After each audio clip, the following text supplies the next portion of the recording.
Mientras el pueblo de Judá estaba cautivo, Ciro el persa conquistó Babilonia y permitió que los judíos regresaran a Jerusalén para la reconstrucción del templo, el cual había sido saqueado y destruido por los babilonios. Y aunque el pueblo regresó para cumplir este mandato, el corazón de ellos estaba alejado de la ley de Dios. Por esto, Dios levantó a 2 hombres que sí seguían y obedecían su ley, para que ellos a su vez se la recordaran al pueblo. Veamos quiénes fueron estos 2 hombres.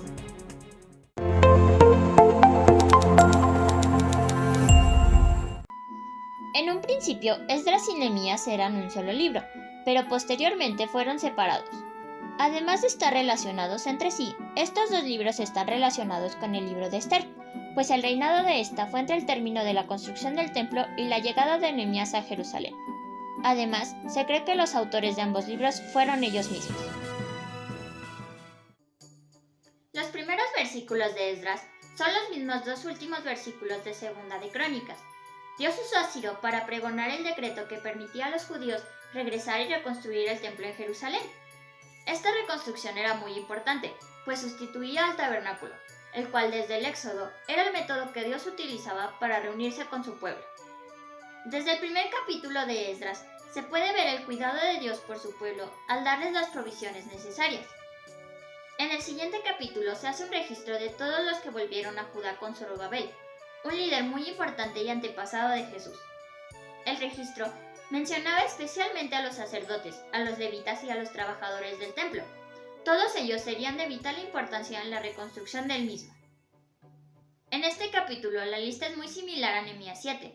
Existen pequeñas diferencias entre ambas, pero al final dan la misma cantidad total de los que regresaron: 42.360 más 7.337 siervos. Esdras añade 245 cantores y Nehemías 200. En el mes séptimo, algunos judíos se juntaron para celebrar la fiesta de los tabernáculos.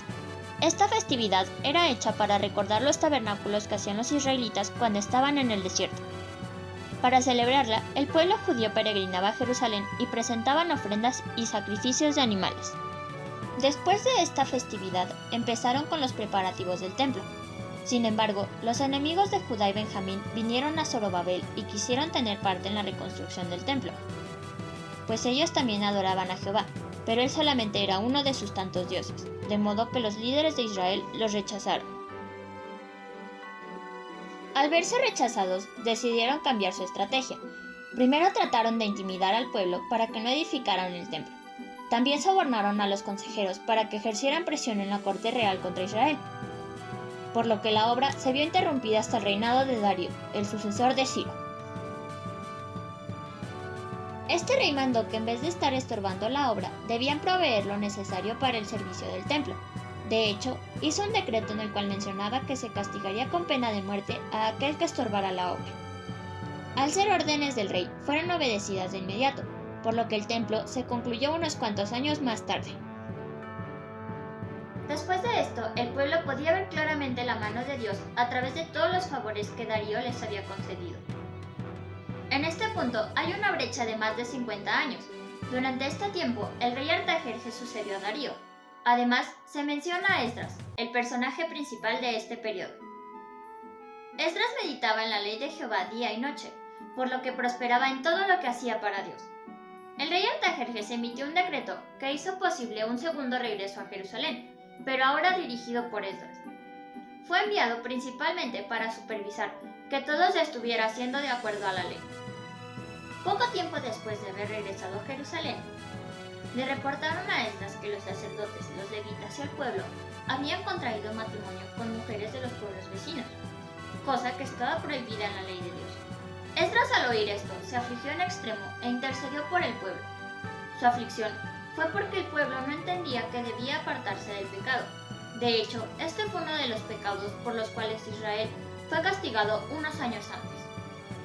A pesar de su desobediencia, Dios les había ayudado en gran manera, así que no tenían excusa cuando Él les pidió de manera radical que se apartaran para Él. Como consecuencia, después de haber reconocido que habían pecado contra Dios, todas las mujeres extranjeras debían ser expulsadas. De esta manera, el libro de Esdras termina con un listado de todas las personas que fueron encontradas culpables. Mientras que Esdras trata con el templo y la ley, el otro personaje principal, Nehemías, debe tratar con la construcción de los muros de la ciudad. El libro de Nehemías empieza con las circunstancias de su vida. Se menciona que tenía una influyente posición al ser copero del rey Artajerjes. Su reacción a las noticias de la condición de Jerusalén nos muestra que era un hombre de carácter espiritual. Sentía una profunda carga por el pueblo. Incluso confesó los pecados del pueblo como si fueran suyos y pidió a Dios que se mostrara fiel reuniendo a su pueblo.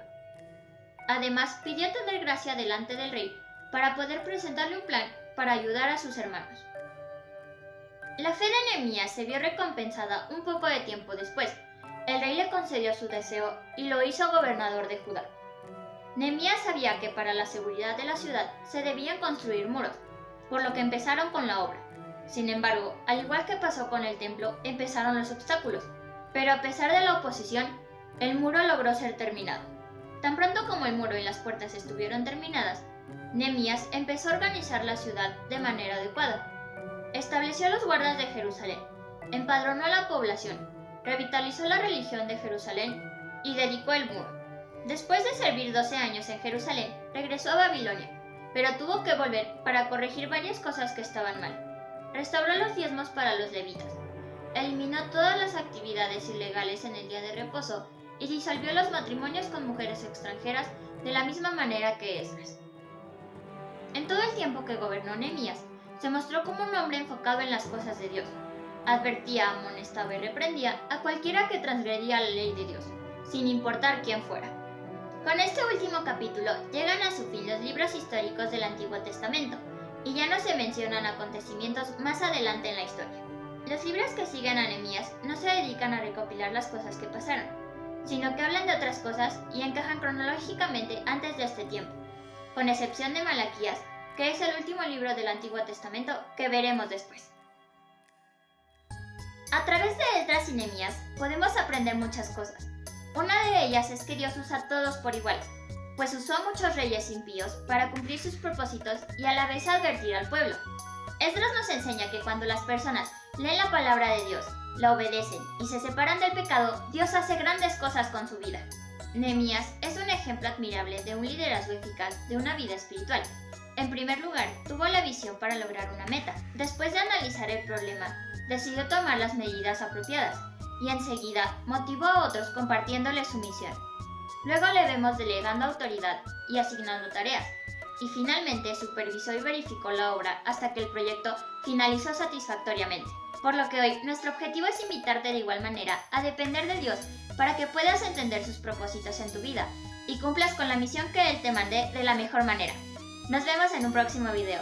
Que Dios te bendiga.